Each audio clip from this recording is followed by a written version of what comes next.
साथियों नमस्कार, कैसे हैं आप सब लोग।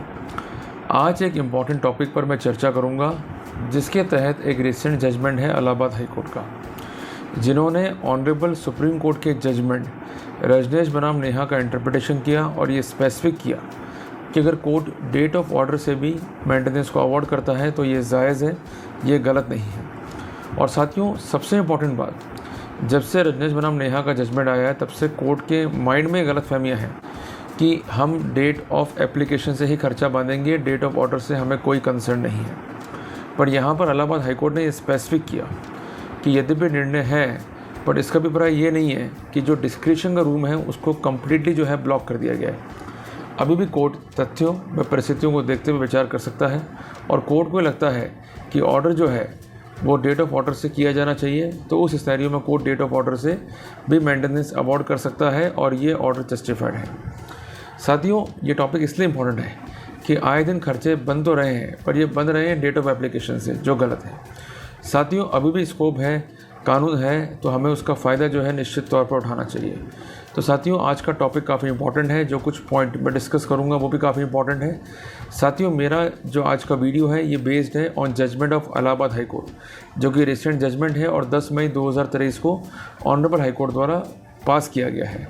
साथियों, आप एक कॉपी और एक पेन लेके बैठिए, जो कुछ बता रहा हूँ उसको नोट डाउन करते हुए चलिए। साथियों, शुरू करता हूँ आज का प्रेजेंटेशन। साथियों, जैसा कि स्क्रीन पे आप देख रहे हैं, जजमेंट जो है ये है इलाहाबाद हाई कोर्ट का और एक क्रिमिनल रिवीजन नंबर 1165/2023 में पास किया गया है।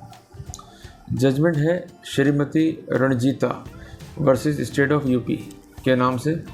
यहाँ पर कोर्ट ने क्या लिखा कि मैंने काउंसिल्स को जो है सुना, अपोजिट पार्टी को जो है सुना और उसके अलावा स्टेट को जो है सुना। यहाँ पर रिवीजन जो है ये फाइल करी है वाइफ ने और इसे चैलेंज किया है जजमेंट, जो कि है 19/11/2022 का। ये डेट काफ़ी इंपॉर्टेंट है क्योंकि जजमेंट जो रजनेश बनाम नेहा का है ये है 4/11/2020 का। उसके बाद का जजमेंट है जो कि पास किया गया है प्रिंसिपल जज फैमिली कोर्ट के द्वारा। और जजमेंट जो प्रोनाउंस किया गया था वो सेक्शन 125 CRPC के तहत प्रोनाउंस किया गया था, जिसमें जो कंसर्न हस्बैंड है उसको डायरेक्ट किया गया कि 7,000 रुपये आप मेंटेनेंस देंगे वाइफ को। साथियों, सबसे इम्पॉर्टेंट पॉइंट क्या था इस केस के अंदर कि वाइफ जो है वो गई थी कि जो डेट ऑफ ऑर्डर से मेंटेनेंस दिया है ये गलत है। It should be from date of application, not from date of order. और उनका कहना ये था कि जो गाइडलाइंस सुप्रीम कोर्ट की है उसका ग्रॉस वायलेशन फैमिली कोर्ट ने किया है। साथ ही इस मामले के फैक्ट्स क्या हैं कि एक पिटिशन जो है फाइल हुई 125 में, और यहाँ पर जो पिटिशन थी 125 की उसको अलाउ किया गया और हस्बैंड को डायरेक्ट किया गया कि वो अपनी वाइफ को 7,000 रुपये they from date of order से। डेट ऑफ ऑर्डर है 19/11/2022। ये ऑर्डर जो है चैलेंज किया गया नंबर 1 कि it should be from date of application, not from date of order. And apart from that it was challenge on the ground that it came to be decided after gap of almost 2 year, और जिस कारण से court justified नहीं था date of order से maintenance award करने में। और उन्होंने अपने पॉइंट को स्ट्रेच करने के लिए जजमेंट जो ऑनरेबल सुप्रीम कोर्ट का है रजनेश बनाम नेहा का, जो कि साइट हुआ है 2021 SCC पेज 3-4 में, उसको यहाँ पर साइट किया। साथियों, उनका कंटेंशन ये है कि अमाउंट ऑफ मेंटेनेंस जो है ये काफ़ी कम है, जबकि हस्बैंड की अर्निंग जो है वो काफ़ी ज़्यादा है। हस्बैंड जो है वो एक गवर्नमेंट सर्वेंट है और एज अ सब इंस्पेक्टर वो पोस्टेड है, जिस कारण अमाउंट ऑफ मेंटेनेंस जो है वो एप्रोप्रिएट नहीं है। And apart from that husband is getting a salary of 47,000 approximately.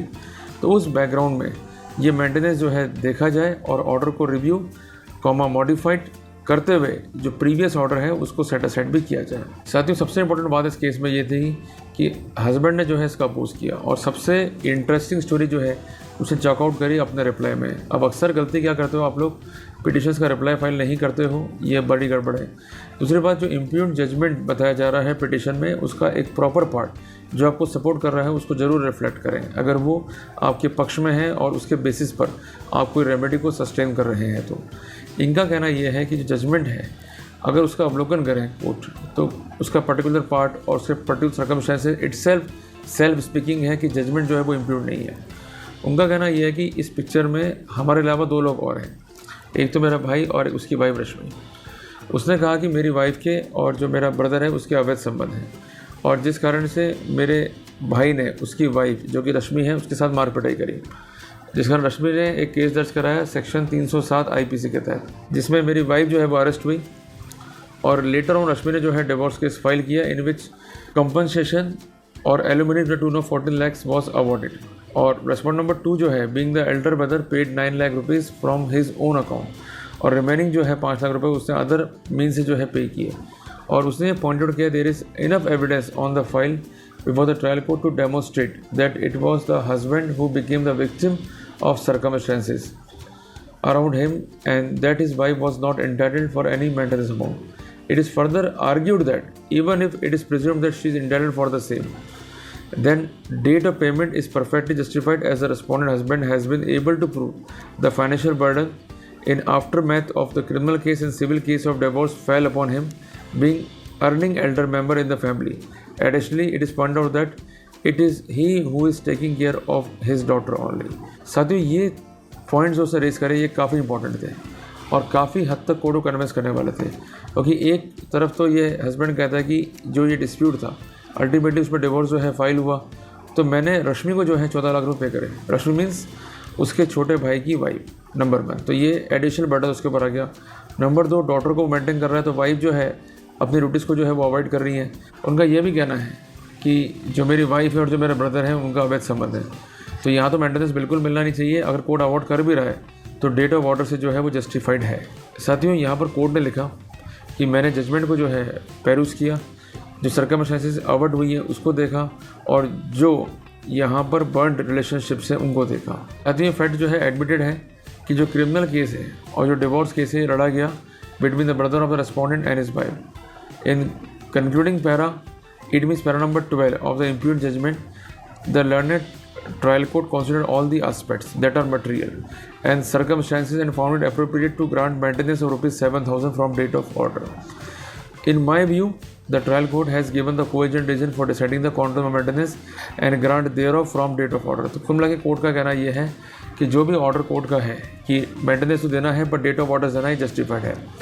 साथियों, एपेक्स कोर्ट ने यद्यपि ये लिखा है कि डेट ऑफ एप्लीकेशन से मेंटेनेंस मिलेगा, but it has not been completely blocked the description power of the concern trial court in granting of the maintenance. अगर सर्कमस्टेंस इस तरह की हैं या स्पेशल रीज़न है या इस पर फाइनेंशियल लायबिलिटीज़ हैं या अदर फैमिली बर्डन्स है, तो उस सिनेरियो में डेट ऑफ ऑर्डर से भी खर्चा बांधा जा सकता है। और अल्टीमेटली कोर्ट ने रिवीजन को जो है डिसमिस करने के ऑर्डर यहाँ पर प्रोवाइड की। तो साथियों, नटशल में हम कह सकते हैं कि जजमेंट जो है बहुत ही बढ़िया है, मेंस राइट को प्रोटेक्ट करने वाला है। अगर आपके केस में अगर आप रिप्लाई फाइल कर रहे हैं तो स्पेशल सर्कमस्टेंसेस को चॉकआउट करें, फाइनेंशियल बर्डन्स को चॉकआउट करें और इसके अलावा उन सर्कमस्टेंस को चॉकआउट करें जिसके आधार पर आप ये कह सकते हैं it is a fit case जहाँ पर डिस्क्रिप्शन जो है अप्लाई होना चाहिए और डेट ऑफ ऑर्डर से जो है मेंटेनेंस अवॉर्ड होना चाहिए। तो साथियों, टॉपिक काफ़ी इंपॉर्टेंट है। अगर आपको वीडियो अच्छा लगा तो इसको लाइक और शेयर कीजिएगा। मिलते हैं एक नए टॉपिक के साथ, तब तक के लिए जय हिंद, जय भारत।